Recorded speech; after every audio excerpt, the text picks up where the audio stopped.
ዛሬ የካቲት 23 2017 ዓመተ ምህረት ነው። እሁድ ቀን እግዚአብሔርን እንዲህ ባለ ሁኔታ እንድናከብር እንድናመሰግን እንድንማር ይህንን ቀን ስለሰጠን እግዚአብሔርን እናመሰግናለን። ዛሬ ከመጽሐፍ ቅዱስ የምንማረው የሳምራውያንን ታሪክ ይሆናል። ከዚህ ላይ እንዳያችሁት ሳምራዊቷ ቅዱሱን ቦታ ፍለጋ የሚል ርዕስ ያለው ነው። ይህንን ትምህርት እግዚአብሔር ቢፈቅድ በሚቀጥለውም ሳምንት አብረን የምናየው ይሆናል።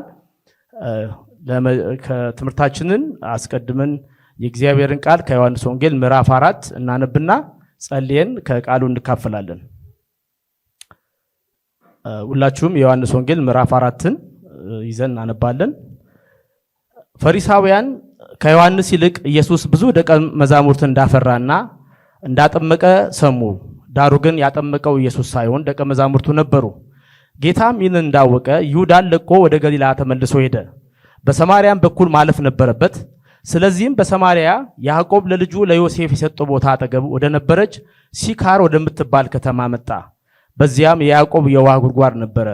ኢየሱስም ከጉዞ የተነሳ ደክሞ ስለነበር ከውሃ ጉድጓድ አጠገብ ተቀመጠ። ጊዜውም ከቀኑ 6 ሰዓት አካባቢ ነበር። አንዲት ሳምራዊት ሴት ውሃ ለመቅዳት ስትመጣ ኢየሱስ እባክሽ የምጠጣው ስጪኝ አላት። ደቀ መዛሙርቱ ምግብ ለመግዛት ወደ ከተማ ሄደው ነበር።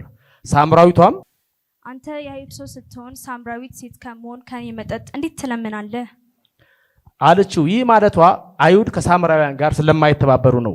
ኢየሱስም የእግዚአብሔርን ስጦታ ብታውቂና ውሃ አጠጭኝ የሚልሽ ማን መሆኑን ብትረጂ ኖሮ አንቺው በጠየቅሽው እርሱ የሕይወት ውሃ በሰጠሽ ነበር። ጌታ ሆይ መቅጃ የለህም፣ ጉድጓዱም ጥልቅ ነው። እንግዲህ የሕይወት ውሃ ከወዴት ታገኛለህ?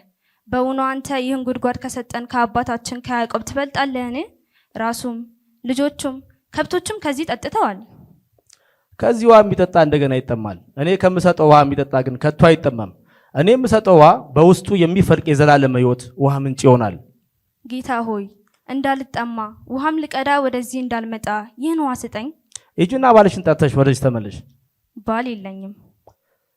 ባል የለኝም ማለትሽ ትክክል ነው። በእርግጥ 5 ባሎች ነበሩሽ። አሁን ከአንቺ ጋር ያለውን ባልሽ ስላልሆነ የተናገርሽው እውነት ነው። ጌታ ሆይ አንተ ነቢይ እንደሆንክ አያለሁ። አባቶቻችን በዚህ ተራራ ስገዱ፣ እናንተ አይሁድ ግን ሰው መስገድ ያለበት በኢየሩሳሌም ነው ትላላችሁ። አንቺ ሴት በዚህ ተራራም ሆነ በኢየሩሳሌም ለአብ የማትሰግዱበት ጊዜ እንደሚመጣ እመኚኝ። እናንተ ሳምራውያን ለማታውቁት ሰግዳላችሁ፣ እኛ ግን ድነት ከአይሁድ ስለሆነ ለምናውቀው እንሰግዳለን። በእውነት የሚሰግዱ ለአብ በመንፈስና በእውነት የሚሰግዱበት ጊዜ ይመጣል፣ አሁን መጥቷል። አብ እንደዚህ በእውነት የሚሰግዱትን ይፈልጋል።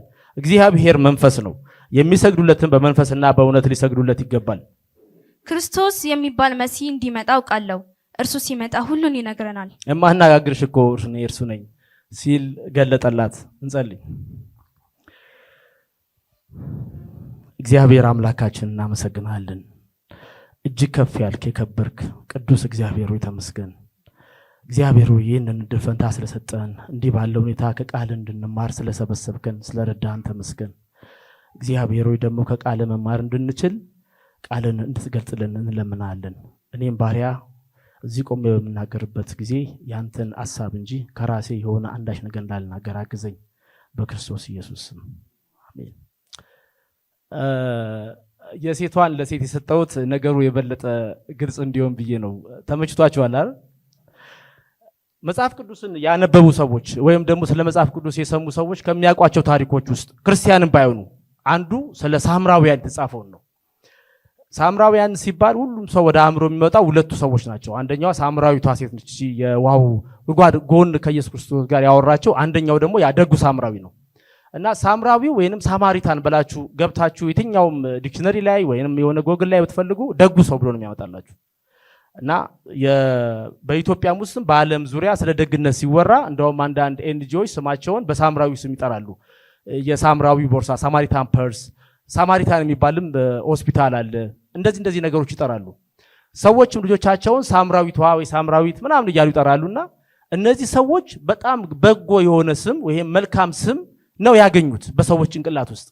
ነገር ግን እውነተኛ ሳምራውያን የሚባሉት ሰዎች እውነት እንደዚህ ደጎች ናቸው ወይ? ይሄ ቦታ ነበራቸው ወይ? እነሱ በነበሩበት ቦታ አሁንም ባሉበት ቦታ ላይ ይሄ ስም አላቸው ወይ? ይህን ስም እንዲኖራቸው ያደረጉት እነዛ ሁለቱ የኢየሱስ ክርስቶስ ትምህርቶች ወይንም አንደኛው የዚህ ከሳምራዊቱ አሁን ያነበብነው ክፍልና ሁለተኛው የደጉ ሳምራዊ ታሪክ የነሱን ደግነት ከማጉላት በዘለለ በምድር ላይ ያላቸው ኑሮ እውነት እነዚህ ሳምራውያን ደጎች እንደሚባለው ናቸው ወይ? ኢየሱስ ክርስቶስ ለምንድን ነው ምሳሌዎችን ለማስረዳት እነዚህን የሳምራውያንን የተጠቀመው የሚለውን ነገር እናያለን። በመጀመሪያ ነገር ሳምራውያን የሚባለውን ነገር ስናይ ምንድነው ምንጫቸው የሚለውን ማወቅ ጥሩ ነው።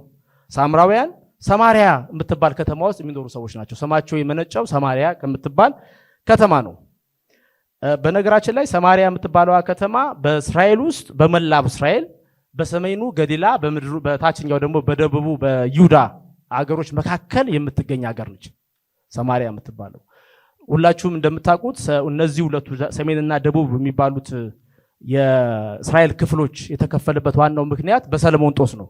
ሰለሞን እግዚአብሔር የሰጠውን በረከት፣ ጥበብ፣ ሀብት፣ ንግስና፣ ስልጣኑን በሙሉ ያን ሁሉ ከከበረ በኋላ እግዚአብሔር እንደሚገባው ማክበር ባለመቻሉ የእግዚአብሔርን ቃል ኪዳን በማፍረሱ ምክንያት እግዚአብሔርን ትቶ ሌሎች ባዕድ አምልኮ ውስጥ ልምምድ ውስጥ በመግባቱ ምክንያት እግዚአብሔር ተቆጥቶ የሱን ንግስና ለመንጠቅ ባደረገው ፕሮሰስ ውስጥ ነው ሰማሪያ እና የደቡብና ሰሜን የሚባሉት ሁለት ግዛቶች ተፈጠሩት። በጣም አስገራሚ የሚሆነው ነገር ሰለሞንን እግዚአብሔር ሲቀጣው በአንተ ዘመን አይደለም ይሄንን ማድረገው ብሎት በልጆቹ ዘመን እንደሚያደርግ ንግስናው ከእጁ እንደሚቀማው ያ ለሌሎች ተተላልፎ እንደሚሰጥ ነው የነገረውና ሰለሞንን ወደ መጨረሻ ያስቸገሩት ከሞተም በኋላ መተው ይሄንን ነገር የፈጸሙ ሰዎች ወይ እግዚአብሔር ያስነሳቸው ሰዎች ከሰለሞን ጋር ጠብ የነበራቸው ሰለሞን በተለያየ ምክንያት ጥፋት በማጥፋታቸው ምክንያት ሊገላቸው ሲፈልግ ተሰደው ወደ ግብጽ ሀገር በሄዱ ሰዎች ነው። የሀገር ፖለቲካ እንደሱ ነው። አንድ የተቋሚ የሆነ ወይ በመንግስት የሚፈልግ ሰው ሁሉ ጊዜ ጠላት ሀገር ነው የሚሰበሰበው። ከዛ ሰውየው የኛው መንግስት ሲሄድ ወይም እንትን ሲል ከዛ ከጠላት ሀገር ይመጣል። ሀገራችንም የሆነው እንደዛ ነው እንደምታውቁት። እና እነዚህ ከሄዱ ሰዎች ውስጥ አንዱ የናባጥ ልጅ ኢዮሮብዓም የሚባል ሰው ነበረ። ኢዮሮብዓም በነገራችን ላይ በክፋት በኋላ ከሰራው ስራ አንፃር በክፋት መጽሐፍ ቅዱስ ያነሰዋል እንጂ ኢዮሮብዓም ኤፍሬማዊ የሆነ እጅግ ብልህና ጎበዝ የሆነ ኢንጂነር ነበር። በጣም ጎበዝ ወጣት በነበረ ጊዜ ሰለሞንን ሄዶ ያገለገለው ነበር። ሰለሞን አንድ ቀን ዳዊት ያሰራውን ቅጥር እንደገና ለማደስ በፈለገ ጊዜ መተው ካገለገሉ ሰዎች በተለይ ከሰሜን ከኤፍሬም አካባቢ ከመጡ ሰዎች ውስጥ በስራው የተመሰገነ ሰለሞን ስራውን አይቶት የወደደው በጣም ጥንቁቅ አስተባባሪ የሆነ በጣም ጀግናና ብሩህ አእምሮ የነበረው ሰው ነበር ኢዮሮብዓም። በኋላ እዛ በሚሰራበት ጊዜ አንድ ቀን አመፀ። ከሰለሞን ጋር ሲጣላ ተነስቶ ወደ ግብጽ ሸሸ ማለት ነው። ልክ ሰለሞን ሲሞት እና ሮብዓም የሚባለው ልጁ ወደ መንገስ ሲመጣ ሮብዓም ከይሁዳ መጥቶ ሴኬም ወደ ሰማሪያ ነው ሄደው ለመንገስ ሲሄድ ኢዮሮብዓም ከግብጽ ጋር መጣ። እንደነገርኳችሁ በጣም ብል ነው፣ ኢንተለጀንት ነው፣ ጎበዝ ነው፣ ማስተባበር ይችላል። ይሄ ታወቀ ሰው ነው። እና ኢዮሮብዓም አስተባበረና ሮብዓምን እንዳባቱ ዘመን እስራኤልን እንዳይበድል ሮብዓም ሴኬም ነው የመጣው ሊነግስ ይሁዳ አይደለም ኢየሩሳሌም አይደለም። መጣና ጥያቄ እንዲጠይቁት አደረገ። ሰዎቹን አስተባብረው የሰሜን ሰዎችን የጠየቁ ጥያቄ ምንድነው? እንደ ሰለሞን ጊዜ አንተ ስቃይ ያበዛብን በቀጥቅጠት ትገዛናለህ ወይስ በመልካም አስተዳደር ነው የምትገዛው እኛ እንድንገዛለን ብለው ጠየቁት። ሮብዓም ታሪኩን ስለምታውቁት ወደ አሳቢ እሱ ስላልሆነ እነሱን አልተቀበላቸውም። ቀጥቅጬ ነው የምገዛችሁ ብሎ መለሰላቸው። አመጽ አስነሳ ኢዮሮብዓም። የእስራኤል ከሰሜኑ እስራኤል እኛ ከእሴ ጋር ምን አለን አንፈልግም አሉት። ሄደ። ከዛ ጊዜ በኋላ ሰሜንና ደቡብ የሚባለው ተለያየ። ሰሜን ኢዮሮብዓም የአመጽ ቀስቃሹ መሪ ሆነ። መሪ ሲሆን አንድ ነገር አሰበ። ቁጭ ብሎ ሲያይ እነዚህ ሰዎች ምንም እንኳን በዚህ ላይ አኪያ የሚባል ነብይ ነግሮታል 10 ግዛት እንደሚሰጠው ሁለቱን ይሁዳና ቢንያምን ሰሜን ታች ወርዶ ሰሜን ያለው የኢዮሮብዓም ግዛት ሰሜን እስራኤል ላይ ቁጭ ብሎ ሲያስብ እነዚህ ከላይ ያሉ ሰዎች ያው አይሁድ የእግዚአብሔር እምነት ተከታይ ስለሆኑ ቤተ መቅደሱን ለማየትና ለመስገድ ሃይማኖታዊ ነገር ለማከናወን ወደ ይሁዳ መሄዳቸው አይቀርም። ስለዚህ እዛ ከሄዱ ሮብዓም ይዛቸውና አንድ ቀን የሮብዓም መንግስት መልሶ ሰሜንን እንዲገዛ ይችላል። ስለዚህ ለምን ማምለኪያውን አልሰራም እዚህ ብሎ አሰበ። ቁጭ ብሎ በልቡ አሰላሰለ። ይሄን አሰበና ሁለት መሰዊያ ሰራ። አንደኛው ቤተል ሰራ። ቤተል ማለት የሰማሪያና የይሁዳ ድንበር ነች። ቤተል ታች ነች ያለችው። ካርታው አሳያችሁ ነበር። ሁለተኛው ዳን ነው። ዳን ደግሞ ሰሜን የመጨረሻው የኛው ደቡብ እስራኤል ውስጥ ያኛው ሰሜን ጫፍ በሁለቱ የተራራቀ ቦታ ለሁለቱም እንዲሆን አድርጎ ሰራና ሌዋውያን ያልሆኑትን ካህናት የማይገባቸውን ከነዛም ቀላቅሎ እዛ መሰዊያ ሰራ። እንደውም 2 እጆችን ሰራና ከግብጽ ያወጣቸው አማልክቶች እንደዚህ ናቸው ብሎ አስቀመጠ ማለት ነው። ያንን መርዝ ሰማሪያ በምትባለው ከተማ ላይ የተከለው ኢዮሮብዓም የሚባል ሰው ነው። ያኔ ሴኬም ነበረች መናገሻዋ ከተማ። ኢዮሮብዓም ያው ይህንን መርዝ ከተከለ በኋላ የማይጠፋ ዛሬም ያልጠፋ መርዝ ነው የተከለው። ይህን ካደረገ በኋላ ሰሜንና ደቡብ በመንግስትም በሃይማኖትም ለያቸው። በመንግስትም በሃይማኖትም ለያቸው። ሴኬም በኋላ ኢዮሮብዓም ከሞተ በኋላ የተለያዩ ነገስታት እንደምታውቁ ከተለያዩ ነገዶች ገዝተዋል። ከይሁዳ ዘር ብቻ የነገሰው አንድ ቀን ኦምሪ የሚባል በጣም ኃያል ሰው ሰሜን እስራኤልን መግዛት ጀመረ። ሲጀምር ሴኬም ያለው የአኗኗር ስላልተመቸው ሰማር ከሚባል አንድ የዛ አካባቢ ነዋሪ መሬት ገዛ። ኮረብታማ መሬት ነው የገዛው። ያቺን ቦታ ገዛና ቤተመንግስቱን እዛ ላይ ሰራ። ያቺን ከተማ ሰማሪያ ብሎ ጠራት። ሰማሪያ ማለት የሰማር መሬት ማለት ነው። ለምሳሌ ኢትዮጵያ ማለት የኢትዮጵያ መሬት ማለት ነው። ያ ካለ አንድ ሀገር ላይ ምድር ማለት ነው፣ መሬት ማለት ነው። ልክ ኢንግላንድ፣ ስዊዘርላንድ ምናምን እንደምንለው ማለት ነው። ከአፍጋኒስታን፣ ካዛኪስታን ማለት ስታንም ምድር ማለት ነው። በነገራችን ላይ የዚህ የእንትኖች ምድር የዚህ ምድር ማለት ነው። ኢትዮጵያም እንደዛ ነው። እና ምድር ብሎ ጠራው ማለት ነው። አሁን ሶማሊያ ለምሳሌ ሶማል፣ እኛ ሶማሌ እንላቸዋለን። የሶማል ምድር ማለት ነው። ኦሮሚያ የኦሮሞ ምድር ማለት ነው። የሰማር ምድር ነው። ከሰውየው ነው ስያሜ ያገኘው ያቺ ሰማሪያ። ስለዚህ እዛ የሚኖሩ ሰዎች ሳምራውያን የሚባል ስያሜ ኖሯቸው። ወደዚች ወደ ቅድም ወደ አነበብናት የሳምራዊቷ ታሪክ ስንመጣ ጌታ ኢየሱስ ክርስቶስ እቺን ሴት ያናገረበትን ምክንያት ነው በኋላ የምናገኘው። ሰማሪያዎች እንደዚህ በሚኖሩበት ጊዜ ሰሜንና ደቡብ ተከፍሎ ታሪኩን ነገሥት ላይ ተምረነዋል። አሶር የሚባል ኃያል ንጉስ የሰማሪያ ነገስታት ባመጡት ጦስ ምክንያት ሌሎች አማልክቶችን እነሱም ህዝቡን በማስከተላቸው ምክንያት እንዲሰደዱ ያደርጋል። ሲሰደድ ግን አሶር አንድ አስተሳሰብ ነበረው። የአሶር መንግስት ሁሉ ጊዜ በቅኝ ግዛት ሀገሮችን ሲገዛ የዚህን ሀገር ዜጎች ግማሾቹን ወደ ሌላ ሀገር ያሰፍርና የሌሎች ሀገር ዜጎችን ወደዚህኛው ሀገር ያሰፍራል። ስለዚህ ሰማሪያ ላይ የነባር እስራኤላውያን ነበሩ፣ የሌሎች ሀገሮች ሰዎች ነበሩ። እነዚያ የሌሎች ሀገር ሰዎች ሲመጡ እያንዳንዳቸው ጣዖቶቻቸውን ተሸክመው ነው የመጡት። የፀሐይ የዝናብ ምናምን ጣዖት ይዘው መጡ። ስለዚህ ሰማሪያ ውስጥ እግዚአብሔርን የሚያመልኩ አሉ። መጀመሪያም ኢዮሮብዓም የተከለባቸው ጣዖት አለ። እንደገናም ከሌሎች ሀገሮች የመጡ ጣዖቶች አሉ። እነዚህ ሀገሮች ሲቀላቀሉ እርስ በርስ ኢንተርራሻል ሜሬጅ ፈጠሩ ማለት ነው። እርስ በርስ ተጋቡ። ሲጋቡ ዘራቸው ተቀላቀለ። የሰማሪያ ህዝብ ተቀላቅሎ ቁጭ አለ።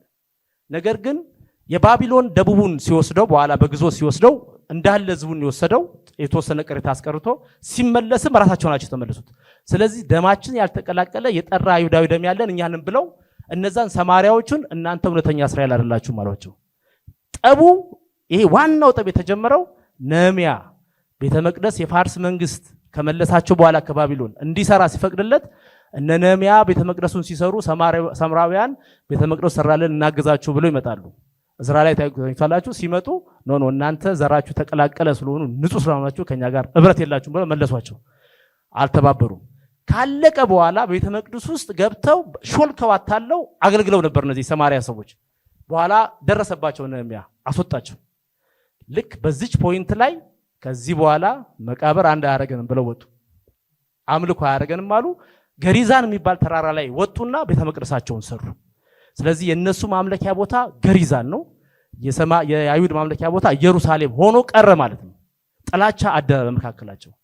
እስራኤል የታችኛው ይሁዲ የሚባሉት እስራኤላውያን በነገራችን ላይ እንደምታውቁ ዛሬም ድረስ ራሳቸውን እንደ ንጹህ የእግዚአብሔር ሕዝቦች የሚቆጥሩት እነሱ ናቸው። ጌታ ኢየሱስ ክርስቶስ የመጣ ጊዜ የገደሉት ታችኞቹ ናቸው። እስከዛሬ እንደውም እንደ ጨካኝ የሚቆጠሩት ይሁዲዎች ናቸው፣ ታች ያሉት የእስራኤል ሰዎች ማለት ነው። እነዚህ ሰዎች በቅርቡ ታስታውሱ እንደሆነ የኢትዮጵያ ፈላሻ ከጎንደር አካባቢ በሄዱ ጊዜ አሁንም ይሄዳሉ። ለዚህ ለሕክምና ደም ሰጥተው ደም የደፉ ሰዎች ናቸው። ንጹህ እስራኤላውያን አይደሉም ብለው ማለት ነው። እና የደም ጥራት ይሁዲዎችን በጣም ያሳስባቸዋል። ሰማሪያ ደግሞ በአጋጣሚ ከገሊላና በይሁዳ መካከል ስለሆነች አንድ ሰው ወደ ገሊላ ሲሄድ በሰማሪያ ማለፍ አለበት። ወደ ቱዌ ሲያልፍ መንካት አለበት። ነገር ግን አይሁድ በፍጹም የሰማሪያ ግዛት የረከሰ ነው ብሎ ስለሚያልፉ በዛ በኩል አይሄዱም። ሰማሪያዎችም አይሁድ ሲያልፍ አይቀበሉም። ለዚህ ነው ኢየሱስ ክርስቶስ ሁሉ ጊዜ በሰማሪያ በኩል ሲያልፍ ስለማይቀበሉት በጥጓን ነበር የሚሄደው። እንደውም አንድ ጊዜ ኢየሱስ ሰማሪያ በኩል ማለፍ ፈለገና አዘጋጁልኝ ብለው ሲልክ በፍጹም አናስገባም አሉት እና አናስገባውም ብለው ከልክለውት ነበር። ከጠባቸው የተነሳ ከልዩነታቸው የተነሳ ሲሉት ዮሐንስና ያዕቆብ ሁለቱ የዘብዴዎስ ልጆች እንዴ እነዚህ እንደሚያስቸግሩ ከሆነ ለምን ከሰማይ እሳት አናጠፋቸውም ማለት። ምክንያቱም ኢየሱስን ክርስቶስ ሳይሆን ኤልያስ ነው ብለው የሚያስቡ ስለነበሩ በውስጣቸው። ኤልያስ ደግሞ እንደምታውቁት ጠላቶቹን በእሳት ነበር የሚያጠፋው። ኤልያስ አንዴ ብቻ ለምሳት ያመጣው ከቂሳሪያ ላይ ከባል ነቢያት ጋር ሲጣላ ብቻ ሳይሆን አካብ ወደ የባል ነቢያትን የባል አማልክትን ስለበሽታው መዳን ለመጠየቅ 25 ወታደር ሲልክ በመንገድ ላይ ኤልያስ እያገኘ በእሳት ነበር የሚያጠፋቸውና ኤልያስ እሳት ማውረድ ቀላል ነው። ስለዚህ ኢየሱስን ኤልያስ ይሆናል ብለው ስለሚያስቡ ለምን በእሳት አታወድማቸውም ይሉታል። አይ ኖ እኔ የመጣሁት ለሰላም ነው እና ለጥፋት አይደለም ብሏቸው ሁለቱን እንደውም የዘብዴዎስ ልጆች ወልደ ነጎድጓድ ይላቸዋል። ወልደ ነጎድጓድ ኢየሱስ ለሶስት ሰዎች ነው ስም ያወጣው። አንዱ ለጴጥሮስ ነው፣ ኬፋ ጴጥሮስ ብሎታል። አለት ነው ያለው። እነዚህን ወልደ ነጎድጓድ የነጎድጓድ ልጆች ይላቸዋል። እና የዘብዴዎስ ልጆችን የነጎድጓድ ልጆች ያደርጋቸው እሱና ይህን ያህል ነው ጸባቸው። ኢየሱስን ራሱ እንዳይገባ ይከለከለ ያህል ማለት ነው። እና በዚህ ስሜት ውስጥ ሆነን ነው የሰማሪያ ጋር ከሳምራዊ የሚባል ሰው ሲጠራ ወይም የሰማሪያ ሰው ወንዱም ሆኖ ሲጠራ ከአይሁድ አንፃር በዚህ ደረጃ ካላሰብነው በስተቀር ኢየሱስ ለምን ሳምራዊውን ሰውዬ የተናቀ ሳምራዊ ያንን የተደበደበውን ሰው እንደረዳው አይነት ታሪክ ለምን እንደፈጠረ ልንረዳ አንችልም። ኢየሱስ ከዚች ከሳምራዊ ሴት ጋር እዛ ጋር ቁጭ ብሎ ለምን ጠብቋት እንደነበረ አንደርስታንድ ለማድረግ ነገሩ በጣም ግራ የሚያጋባ መሆኑን ለማሳየት ይህን ታሪክ መረዳት ያስፈልጋል ማለት ነው። ሳምራውያን አሁንም ድረስ አሉ። 800 የሚሆኑ ሳምራውያን አሉ። ትንሽ ባነበብኩት ንባብ እንደተረዳሁት ዌስት ባንክ አሁንም ከሰማሪያ አለፍ ብሎ ዌስት ባንክ አካባቢ ፍልስጤም ውስጥ ይኖራሉ። 800 ይሆናሉ። እነሱ እምነታቸው አሁንም 5ቱ የዚህ የሙሴ መጽሐፍት ብቻ ናቸው መጽሐፍ ቅዱስ ብለው ነው የሚቀበሉት። ነብይ ከሙሴ እና በኋላ እነሱ ከሚጠብቁ ክርስቶስ በስተቀር ነብይ አይቀበሉም። ያኔም ብዙ ነቢያትን ይገፉ የነበሩት በዚህ አስተሳሰባቸው ነው። እነ ኤልያስ እነ ምናምንም ቢሆንም ነብይ የማይቀበሉ ሰዎች ናቸው። የቅዱሱ ቦታ ለነሱ የገሪዛን ተራራ ነው። ቅድም ባልኳችሁ መሰረት ማለት ነው። ገሪዛን ተራራ የነሱ የቅዱስ ቦታ ነው። ስለዚህ ይሄንን ይዘን ወደ ሳምራዊቷ ታሪክ ነው የምንሄደው። የሳምራዊቷ ታሪክ ስንመጣ መጽሐፍ ቅዱስ ምንም ነገር በአጋጣሚ አይጻፍም። እያንዳንዱ ነገር ለህይወታችን እንዲጠቅም ተደርጎ የተጻፈ ነው። ኢየሱስ ክርስቶስ በምድር ላይ በነበረ ጊዜ ባለፉት 30 ዓመት ተኩል ብዙ የህይወት ውጣ ውረዶችን አሳልፈዋል። የተነገረን በጣም ጥቂቱ ነው። ሁሉንም ብንነግራቸው ዓለሙን ለመሸከም አይችልም ይላል ዮሐንስ ራሱ። ጥቂቱ ነው የተነገረን። ከዛ ከተነገረን ጥቂትና እጅግ ከሚጠቅመን ታሪክ አንዱ የዚህ ሳምራዊት ታሪክ ነው። መጽሐፍ ቅዱስ ኢየሱስ ክርስቶስ የዘላለምን ህይወት ለማግኘት ምን ላድርግ ይገባኛል ብሎ አንድ መምህር ሲጠይቀው ሁለት ነገር ነው አድርግ ያለው። አንደኛው ጌታ አምላክህን በፍጹም ነፍስህ ኃይልና ልብ ውደድ፣ ሁለተኛው ባልንጀራን እንደ ራስ ውደድ ነው ያለው። ሁለቱን ህጎች ተግባራዊነታቸውን የተናገረው ያስረዳው ግን በሳምራውያን ላይ ነው። ሴቷን የእግዚአብሔር አምልኮ ምን ማለት እንደሆነ በሴቷ ሳምራዊውን ያስረዳው። ጎረቤት ወይም ባልንጀራ ማለት ማን እንደሆነ ያስረዳው ደግሞ በወንዱ ሳምራዊ ነው። ስለዚህ ይህንን ያደረገው የበለጠ ነገሩ ከኛ ጋራ ስናዛምደው ትርጉም እንዲሰጠን አድርጎና ወደ ሳምራዊቷ ታሪክ ስንሄድ ዮሐንስን በዚህ ሳናመሰግነው እና ሳናደንቀው ማለፍ ይከብዳል። ዮሐንስ ወንጌላዊ ከአራቱ የወንጌል ውስጥ የተለየ አጻጻፍና የተለየ ታሪክ ይዞልን የመጣው። ይህንን የበለጠ ማብራሪያ ከዚህ ከእርግጠኛው እምነት የመሰሰለ እነዚህ ወንጌላት ላይ ያለውን ልዩነት ሉቃስን አስታኮ መጋቢ ካሳውን በደንብ ስለሰራው ከመጽሐፉ ማየት ትችላላችሁ። የዮሐንስ የጻፋቸው ታሪኮች በሌሎች ታሪኮች ላይ አይገኙም። የኢየሱስ ስቅላትና የሞት ሂደት ካልሆነ በስተቀር ብዙዎቹ ነገሮችን ዮሐንስ በተለየ መልኩ ነው የሰራው። እንደውም አንድ ጊዜ ሕይወት ወይንስ ሞት የሚል አንድ ትራክት ነበር ድሮ፣ እነሱም ያስታውሳሉ፣ እኛ ልጆች ሆነን ማለት ነው። እዛ ትራክት ላይ የሆነ ዴንጀር ምናምን ነገር አጸም የነበረበት ነው ትራክቱና እዛ ትራክት ላይ ስለ ወንጌል ከተናገረ በኋላ ሲጨርስ ንስሐ አስገብቶ መጽሐፍ ቅዱስን ከዮሐንስ ወንጌል ጀምር አንብብ ይላል። ለምንድን ነው ከዘፍጥረት የሚጀምር ነገር ከዮሐንስ ወንጌል ጀምር አንብብ የሚለው ብዬ ኮሽን አደርጋለሁ። አሁንም ባልስማማም ግን የዮሐንስ ወንጌል ማንበብ ኢየሱስ ክርስቶስን በደንብ ለማወቅ የሚረዳ መጽሐፍ ነው እና የዮሐንስ ወንጌልን ሲጽፍ ምዕራፍ 1 እና ምዕራፍ 2 ላይ መጀመሪያ በዮሐንስ አማካይነት ኢየሱስ ምን አይነት አዳኝ እንደሆነ ያ የሚጠበቀው ክርስቶስ እንደሆነ እሱ ታላቅ እንደሆነ ከሁሉ ይልቅ የመጣ እንደሆነ ከገለጸ በኋላ በምዕራፍ 2 ላይ የደቀ መዛሙርቱን ያደራጀበት ሁኔታ፣ ናትናኤልን የጠራበት ሁኔታ፣ በዚህ በሰርግ ተገኝቶ እንዴት ውሃውን ወደ ወይን ጠጅ መቀየሩን፣ በቤተ መቅደስ ተገኝቶ ደግሞ እዛ የነግዱ የነበሩ ሰዎችን ደግሞ እንዴት እንዳባረረ አሳየ። ስልጣኑን አሳየ፣ ታምራት ማድረጉን አሳየ፣ መሪ መሆኑን አሳየ፣ ተከታዮች እያፈራ ያደራጀ መሆኑን አሳየ። ኢየሱስን በዚህ ደረጃ አደራጅቶት ካመጣው በኋላ ከሁለት ሰዎች ጋር ነው የሚያገናኘው። 3 እና 4 ላይ 3 ላይ ከኒቆዲሞስ ጋር ያገናኘዋል። ኒቆዲሞስ የዛ የአይሁድ ሸንጎ ጉባኤ አባል የተከበረ ትልቅ ሰው ነው። ከሰባዎቹ አንዱ ነው። የተከበረ ሰው ነው። ኢየሱስ ያደረጋቸውን ነገሮች ሰምቶ ግራ ስለገባው በአሳቻ ሰዓት ነው የመጣው። ያቺ አሳቻ ሰዓት ሌሊት ነች። ሌሊት መጥቶ እግዚአብሔር የረዳው ሰው ካልሆነ በስተቀር አንተ የምታደርገውን ነገር ማድረግ የሚችል ሰው የለም እና ብሎ ሲነግረው ኢየሱስ አንድ እሱ ያልጠበቀውን ኮንሴፕት ነገረው። ዳግም ካልተወለደ በቀር ሰው የእግዚአብሔር መንግስት ሊወርስ አይችልም አለው። እቺ ዳግም መወለድ የምትለው ቃል ከዚህ ቃል ውጪ የለችም። ለኒቆዲሞስ ነው የነገረው። ለኒቆዲሞስ መነገር ያለበት ለዛ ትልቅ ሰው፣ ለዛ ሽማግሌ የከበረ ሰው ከዚህ ሁሉ እድሜውና እውቀቱ በኋላ እንደገና ዳግም መወለድ ያለበት መሆኑን የነገረው እዛ ቦታ ላይ ነው። የሱን ልውውጥ አሳየን ማለት ነው። አብዛኛው የዮሐንስ ወንጌል ኢየሱስ ወይ ከፈሪሳውያን ጋር ወይ ከሳምራዊት ጋር ወይ ከኒቆዲሞስ ወይ ከሆነ አንድ ሰው ጋር የቃላት ልውውጥ ነው የሚያደርገው። በአብዛኛው ራሱን በደንብ የገለጸው ሌላው ቀርቶ ከነዚህ ከአላዛር ማርታና ማርያም ጋር ምልልስ አለው፣ ዲያሎግ አለው።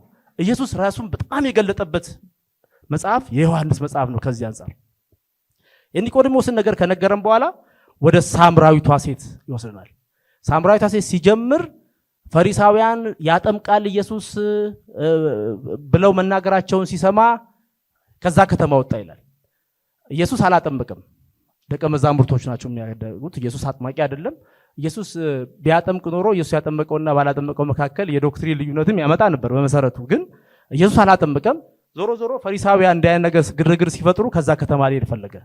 ሲወጣ በሰማሪያ መንገድ መሄድ ነው ግድ የሆነበት። ሌላ ጊዜ በዮርዳኖስ ወንዝ ነው የሚሄደው። አልቀበል ሲሉት ያቦቅና ዮርዳኖስ ወንዝ ባሉበት መንገድ ሄዶ ነው ወደ ገሊላ የሚሄደው። ምክንያቱም የኢየሱስ ሄድ ኳርተር ወይ ቀፈርናሆም ነው ወይ ገሊላ ነው ወይ ቂሳሪያ ነው የሚሄደው። ሰሜን ነው ብዙ ጊዜ ልጅነቱን የሚያሳልፈው የሚያገለግለውም ተከታዮቹንም ከዛ ከእንትና በስተቀር ከሌዊና ከአስቆሮቱ ይሁዳ በስተቀር በሙሉ ከላይ ነው የሰበሰባቸው አብዛኛው። እንደውም እንትናም ማቴዎስም እዛ አካባቢ ነውና ወደዛ ይሄዳል።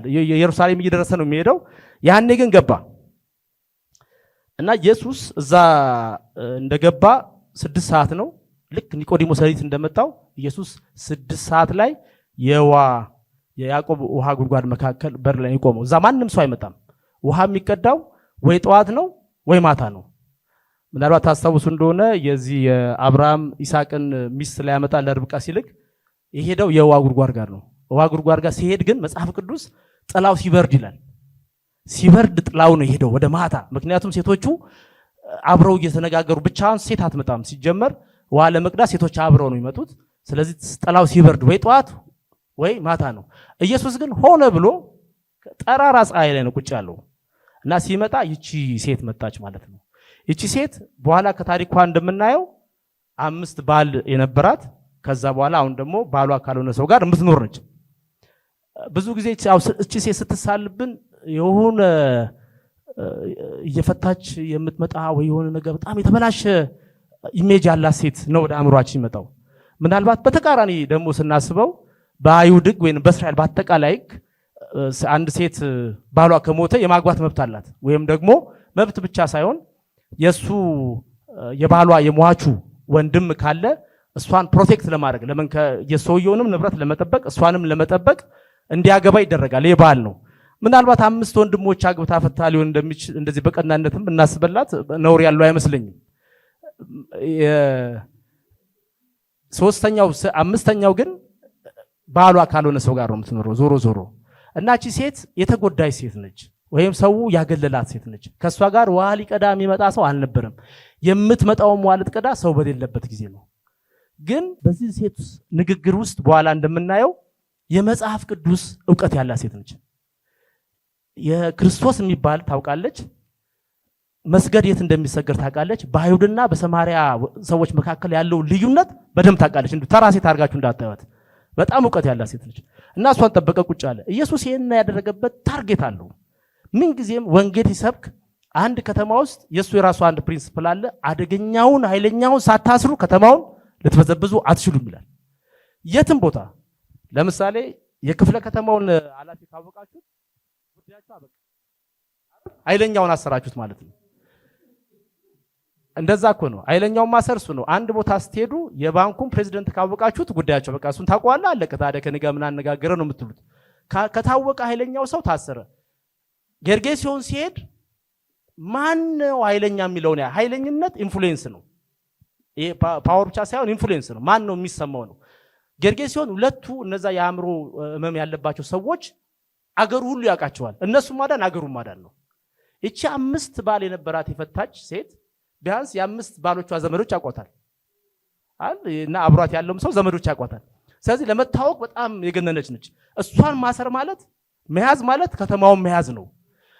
ለዛ ነው መጨረሻ ላይ ታሪኩ መጨረሻ ላይ ሌላ ሰው የደከመበትን የዘራውን የደከመበትን ነው የምታጭሩት ይላቸዋል። ሰማርያን ማለት ነው።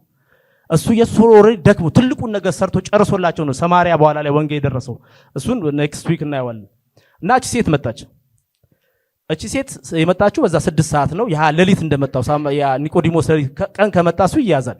ስለዚህ ሌሊት መጥቷል። እቺ ደግሞ በዛ ሰዓት ማንንም አያገኛትም። ያ ሰዓት ለዋዋ መጣች አገኛት ማለት ነው። እና መጀመሪያ ያላት አገባም መቼም ኢየሱስ ያቅበታል ሰውን ሲያናግር እንዴት ልብ መያዝ እንደሚችል ኮሚኒኬሽን። ውሃ ጠጪኝ ያላት እና ውሃ ጠጪኝ አይባልም። አይሁድ ሰማርያውን አይልም። በሰፈራቸው ለማለፍ የሚጸየፏቸው ሰዎች ናቸው። እና አንድ አይሁድ ፕራይድ አለው፣ ክብር አለው። አንድን ሳምራዊ ሴት ያውም ሴት አይልም። ሌላም ነገር አለ። ኢየሱስ የሳተው ለሰዎች የሳተ የሚመስለው ደቀ መዛሙርት ሲመጡ ከሴት ጋር ሲነጋገር አይተው ተገረሙ፣ ተደነቁ። ምን ፈልጉ ነው ከሷ ምናምን አሉ ይላል። አንድ አይሁዳዊ ረቢ መምህር ሴት አያወራም በአደባባይ። ሁለቱንም ግጥሶ እና ቁጭ ብሎ ነው ዋስጭኝ አላት። ከዛ እሷ አንተ አይሁዳዊ ሆነ እንዴት ከኔ ሳምራዊቱ ሴት ውሃ ትጠይቃለህ አለችው። ከዛ እሱ ያው ወደ ፈለገው ነገር ላይ አንድረድራ ስለፈለገ የእግዚአብሔርን ስጦታ ብታውቂና ውሃ ጠጪኝ ያለሽ ማን እንደሆነ ብትረጂ ኖሮ አንቺ ነበርሽ የምትለምኘው አላት። እና ይሄ እኮ የደፋር መልስ ነው አይደል? ውሃ የጠማው ሰው ውሃ ጠጪኝ ብሎ አንቺ ጭራሽ ብትጠይቂው ትለምኙ ነበረ ማን እንደሆነ ብታውቂው። ጠይቋት ነው። አንተ ከዳዊት ትበልጣለህ እንዴ? መግጃ እንኳን የለህም፣ ይሄ ጉድጓድ ደግሞ ሩቅ ነው አለችው። ስለዚህ አንድ ሰው ውሃ ለመስጠት መግጃ በእጁ መያዝ አለበት ወይ ጉድጓዱ ያስፈልገዋል፣ አንድ የሆነ ነገር ያስፈልገዋል። ማን ስለሆንክ ነው አንተ እንደዚህ የምታደርገው? ከዛ እሱ የመለሰላት መልስ ቀጥታ አይደለም እንዳያችሁት። ከዚያው የሚጠጣ አላት። ከዚያው የሚጠጣ እንደገና ይጠማል። እኔ ከሚሰጠው ውሃ ግን የሚጠጣ እሱ አይጠማም፣ ከቶ አይጠማም። እኔ የምሰጠው ውሃ በውስጡ የሚፈልቅ የዘላለም የህይወት ምንጭ ይሆናል አላት። ስለዚህ ስለ ኦርዲነሪ ስለ ተራዋ ከጉድጓድ ስለሚቀዳዋ እያወራት እንዳልሆነ ነገራት። እሷም ተረዳች፣ ወዲያው ገባት ማለት ነው። እና እንዲህ ተራ ሴት እንዳትመስላችሁ ዝም ብላ። ብዙ ጊዜ ስለ እሷ ሴት ሲሰባ እኛ በፍርድ በመኮንን ነው የምንሰማት፣ ግን አይደለም። እና እንደዛ ሲላት አሰበች። እንደዛ ከሆነ አለች እንዳልጠማ እና ለመቅዳትም እንዳልመላለስ ይህን ዋስተኛለች። እና በዚህ ቀትርም እንዳትመላለስ እንደገናም እንዳትጠማ በቃ አስጠኛ እሱን ውሃ አለች። አሁን ኢየሱስ ወይ ሰጥሻለሁ ወይ አልሰጥሽም ነው አይደል መልሱ። ግን ባህልሽን ይዘሽ ነው ያላት። ምንም የማይገናኝ እኮ ነው። ባህልሽን ይዘሽ ነው ሲላት ባህል የለኝም አለች። እኛ ሲነጋገሩ ብናይ እንግዲህ እንደዚህ በሰላም እንዳሁን እንደ አነበብነው አይደለም። በእርግጠኝነት እንትን ያለችም ይመስለኛል። ባህል የለኝም ምናምን ያለች ይመስላል። ከዛ ኢየሱስ ባህል የለኝም ስላልሽ እውነቱን የተናገርሽው አላት። ምክንያቱም አሁን ያለ 5 ባሎች ነበሩሽ፣ አሁን ያለው ባልሽ አይደለም ማለት እና እንዲህ ሲላት ትኩር ብላ ያየችው ይመስለኛል። እና የዘመናችን ሐዋርያትና ነቢያት እቺን ነው የሚጠቅሷት ብዙ ጊዜ። ይሄ ከበደ ነው አባት ስልክ ቁጥር 00 ምናምን ነው የሚለው እንደዚህ ነው። ከኢየሱስ ከፌስቡክ እና ከኢንስታግራም ምናምን ወይ ካጠገቡ ካለ ከሆነ ሰው አይደለም ኢንፎርሜሽን ጠይቆ እንትን የሚለውና ከዛ አየችው። አሁን ከሰውም በላይ እንደሆነ አወቀች። ሰው ብቻ እንዳልሆነ አወቀች ማለት ነው። እሷ ሰው ብቻ እንዳልሆነ አውቃ ጌታዬ አለች። ጌታዬ አንተ ነብይ እንደሆንክ አያለው አለች። ነቢያት አይቀበሉም ብያችኋለሁና ነብይ እንደሆንክ አያለው አለች። ኤክስትራኦርዲነሪ አንድ አይሁድ እዛ ሰፈር የማይኖር አይሁድ አሁን የሚኖረው እንኳን ባሏ እንዳልሆነ ከዚህ በፊት 5 ባሎች እንደሆነ ሲነግራት ልቧን ገዛው ማለት ነው። አሁን ለመስማት ዝግጁ ነች። ኢየሱስ አሁን የሚዘራበትን ዘር መሬት አደላደለው ማለት ነው። አረሰው አገኘ። ከዛ በኋላ ግን እንደዚህ አየችና ጥያቄ አላት፣ የዘላለም ጥያቄ። አንድ ሳምራዊ ሆኖ የሚያድግ ሰው እድሜ ልኩን እንግዲህ 400 ዓመት በኋላ ነው ኢየሱስ የመጣው። የዚህ የሳምራውያንና የአይሁድ ጠብ ከሆነ ከተከፋፈሉ በኋላ ግን በ400 ዓመት በትውልድ ውስጥ በአይሁድና በሳምራውያን መካከል ያለው መከፋፈልና ጥያቄ ግን ተዘዋውሯል። ጠዋት ላይ ወንድማችን ስሜ በለስላሳው ነው የሚተላለፈው የትውልድ የሚለው ያቺ ዘር ግን ተላልፋ መጣ ውስጡ አለ። ስለዚህ ይሄንን ነብይ ትቀበለው አትቀበለው፣ ትስማው አትስማው ጥያቄ አላት እንዳሰማው አይሁድ ነዋ። ስለዚህ ምን አለች? አባቶቻችን በዚህ ተራራ ላይ ሰገዱ፣ ገሪዛን ነው። እናንተ አይሁድ ግን መሰገድ ያለበት በኢየሩሳሌም ነው ትላላችሁ አለችው። መሰረታዊ ጥያቄ ጠየቀችው። እቺ ሳምራዊት አሁን ነገር ሁሉ ከገባት በኋላ የሰውዬ ነብይ ነው፣ ከሰው በላይ ነው። ስለዚህ አንድ ጉዳይ አለ እንዳትቀበለው የሚይዛት ጉዳይ አለ። ቅዱሱ ቦታ የት ነው? እድሜ ልኳን የሰማችው ቅዱሱ ቦታ የገሪዛን ተራራ ነው። አይሁድ ጠላት ነው፣ መምጣት እንደውም አያልፍም በእነሱ መካከል። ቅዱሱ ቦታ የት ነው ብላ ጠየቀችው። ቅዱሱ ቦታ የት ነው? ዛሬም ድረስ ጥያቄ ነው። የብዙ አብያተ ክርስቲያናት ጥያቄ ቅዱሱ ቦታ የት ነው አለ። አሁን ከክርስቶስ ኢየሱስ ውጪ ወይንም በላይ ከሱ ማንነትና መረዳት ያደረገው ስራ በላይ ብዙ አብያተ ክርስቲያናት እንደ ልዩነት የሚያጣላቸው ወይንም የሚያከራክር አንዱ ጉዳይ ቅዱሱ ቦታ የት ነው ነው። ዛሬም የጽዮን ተራራ ኢየሩሳሌም ለአብዛኛው አብያተ ክርስቲያናት ቅዱሱ ቦታ ነው። ሰዎች እዛ በመሄዳቸው ምክንያት ቅድስና እንደሚያገኙ፣ እንደሚባረኩ፣ በረከት እንዳለው ያስባሉ ቦታውን በመርገጥ ብቻ። ለአንዳንዶች ገዳማት ቅዱስ ቦታዎች ናቸው። ሰዎች እዛ በልዩ ሃይማኖታዊ ስነስርዓትና ቅድስና ቅዱሱን ቦታ ይሄዳሉ። ለአንዳንዶች ቤተክርስቲያን ደጁ ቅዱስ ቦታ ነው። ለአንዳንዶች ወንጌላውያን ቤተክርስቲያናት ቅዱስ ቦታ ቤተክርስቲያን ነው። አንዳንዴ እሁድ ስንመጣ እግዚአብሔርን እናምልክ እንሂድ ወይንም አምልኮ ያለው በዚህ ቤት ውስጥ እንዲህ ስንሰባሰብ ብቻ እንደሆነ ልባችን የሚነግረን ብዙ ሰዎች አለን። ቅዱስ ቦታ እዚህ ነው ብለን የምናስብ ማለት ነው። አንዳንዶች ቤታቸውን ሲሰሩ ከቤቶቻቸው ውስጥ አንደኛውን ክፍል ቅዱስ ያደርጉታል። ቅዱስ ያደርጉትና ለምሳሌ ክርስቲያኖችም ሆነን የጸሎት ክፍል የሚባል ክፍል ይኖራል። በዛ ክፍል ውስጥ ሰው ሲገባ ስነ ስርዓት ይይዛል፣ ራሱን ከብዙ ነገር ይቆጥባል። ያ ነው የቅድስና መገለጫው፣ እሱ ነው መቆጠቡ ነው። እና ቅዱሱ ቦታ አድርጎ ያስባል። የዚህ የኃይለ ሥላሴ ከዚህ በፊትም ነግሬያቸዋለሁ። የኃይለ ሥላሴ የሚመለክበት አዳራሽ ሻሸመኔ ያለው ለነሱ ቅዱሱ ቦታ ነው። ሴት ልጅ በወር አበባውና መግባት አትችልም፣ ጫማ ተደርጎ መገባት አይችልም። እንደዚህ አሉ ህጎች። ለነሱ ያ ቦታ ቅዱሱ ቦታ ነው። እና የኛ ቅዱሱ ቦታ የት ነው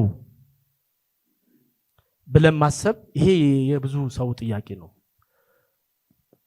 እና ኢየሱስ የመለሰላት መልስ አንቺ ሴት አላት።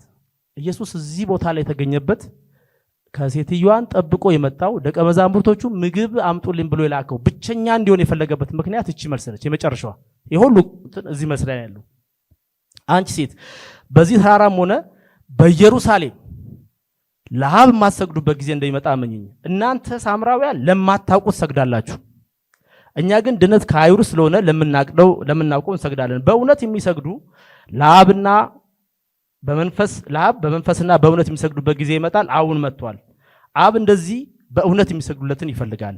እግዚአብሔር መንፈስ ነው፣ የሚሰግዱለትን በመንፈስና በእውነት ሊሰግዱለት ይገባል አላት። እናንተም ሆነ ኢየሩሳሌምም ሆነ ገሪዛን ተራራ የማይሰገድበት ጊዜ ይመጣል፣ አሁን መጥቷል አላት። ይሄን ከተናገረ ኢየሱስ ሞቶ ከተነሳ ሐዋርያት ኢየሩሳሌምና ሰማርያ ውስጥ ወንጌል ካስፋፉ በኋላ 70 ዓመተ ምህረት እንዳለን ይወደሙት ጠፉ እንዳለ። ኢየሩሳሌምም ወድሟል፣ ገሪዛንም ወድሟል። ልባቸው ውስጥ ነው እንጂ ያለው ያ ማምለኪያ ቦታ ወድሟል፣ የለም፣ አሁንም የለም። ይመጣል አላት። ያ ከዚህ በኋላ ቦታ ቅዱስ ተብሎ የሚመለክበት ቦታ ይጠፋል። በቃ አጥፊውን ከውስጥሽ እግዚአብሔር መንፈስ ነው፣ የሚሰግዱለት በእውነትና በመንፈስ መስገድ አለባቸው። እግዚአብሔር የሚወደው እንደነዚህ ሰዎች ነው። ከዚህ በኋላ ቦታ ብሎ ቅዱስ የለም ብሎ ዘጋው። ከዛ እሷ ሁለተኛ የመጨረሻ ጥያቄ ጠየቀች ማለት ነው። መሲ ትጠብቃለች አይደል? መሲ እንደሚመጣ እኛም እናውቃለን አለችው። ያም ማናገርሽ እኔ ነኝ አላት። ፎር ዩር ሰርፕራይዝ ኢየሱስ መጨረሻ ላይ ከካህናቶች ጋር ተገናኝቶ ከፈሪሳውያን በፍርድ ሸንጎ ተገናኝቶ እኔ ክርስቶስ ነኝ እስከሚለው ጊዜ ድረስ ክርስቶስነቱን ይደብቅ ነበር። ከዱ ነበር የሚኖረው። ማርያም ራሱ እናቱ በውስጧ እያንዳንዱን ነገር ማን እንደሆነ እያወቀች ተጠብቀው ነበር በልቧ ይላል። ሚስጥር ነው። ማነው ጴጥሮስ አንተ ክርስቶስ የእግዚአብሔር ልጅ ነህ ብሎ በጌታ መንፈስ ቅዱስ ተገልጦለት ሲያወራ ለማንም እንዳትናገሩ ነው ያለው። ብቸኛ ነገራት ለሳምራዊቷ ነው። እኔ ክርስቶስ ነኝ ያለው። ለማንም ፈልጉ ክርስቶስ ነኝ ብሎ የነገረው ሰው የለም። ምክንያቱም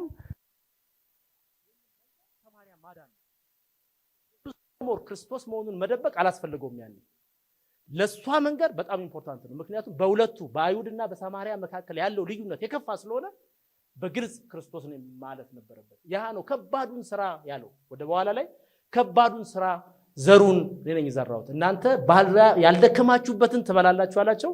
ሰማሪያን ያለሰልሳላቸው በዚህ ነው እና ክርስቶስ እኔ ነኝ አላት ማለት ነው። የክርስቶስ ቅዱስ ቦታ የት ነው? መጽሐፍ ቅዱስ በግልጽ ኢሳይያስ ላይ ስለ ኢየሩሳሌም እንደ ተያያዥ ነገሮችን ሲያስተምረን እግዚአብሔር እንደዚህ ይላል፣ ዙፋኔ ሰማይ ዙፋኔ ነው፣ ምድር የእግሬ ማረፊያ ናት። ታዲያ የምትሰሩልኝ ቤት የማርፍበት ስፍራ የቱ ነው? እነዚህ ነገሮች ሁሉ እጅ ያልሰራችምን እንዲያገኙስ ያደረኩትን ያደለውምን ይላል እግዚአብሔር። ነገር ግን ወደዚህ ትሁት ወደ ሆነና መንፈሱ ወደ ተሰበረ በቃሌም ወደሚንቀጠቀስ ሰው እመለከታለሁ ይላል። የእግዚአብሔር መገኛ ወደ ትሁት ሰው በቃሉም ወደሚንቀጠቀስ ሰው ነው የሚመለከተው እንጂ ቤት ሰርተን የምናስቀምጠው አይደለም። ያው መጽሐፍ ቅዱስ እንደሚነግረን እስራኤል በፊታችን የሚሄድ መሪ ይኑረን ነው የምናየው ነገር ይኑረን ብለው ወደ ጣዖት አምልኮ ከሄዱ በኋላ የመገናኛ ድንኳንን ሰጥቷቸዋል። የመገናኛ ድንኳንም ሲሰጣቸውና እግዚአብሔር መገኛዬ ነው ሲላቸው ድንኳን ተነቅሎ የትም እንደሚሄድ የእግዚአብሔርን ማምለኪያ ሰው በየሄደበት ሁሉ የሚሄድ ነው እንጂ አንድ ቦታ ብቻ የሚቆይ አይደለም የሚለው መልእክት የነገራቸው። የኢየሩሳሌምም ከተማውን ከሰጣቸው በኋላ የእግዚአብሔር መገኛ ኢየሩሳሌም ነው ሲላቸው ስርዓተ አምልኮን እንዲጠብቁ ሕጉን እንዲማሩበት ነው። ሕጉ ከቤተ መቅደሱ ይቀድማል። ሕጉን ነው ያስቀደመው። ሕጉ እንዲተገበርበት ነው ያን የሰጣቸው። እሱን ሳይጠብቅ ሲቀር ግን ያፈርሷል። አፍርሶት ነው ሄደው። በኋላ ሁለተኛውም ከተገነባ በኋላ እሱንም አፈረሰው፣ ጠፋ አምልኮነቱ። በኋላ ላይ አንዳንድ ሰዎች በአዳራሽ የሚሰበክ ወንጌል ምናምን ይላሉ አይደለ? የሆነ ሰዎች ኢየሱስ እኮ ነው ወደ ውጭ ያወጣው ወንጌልን።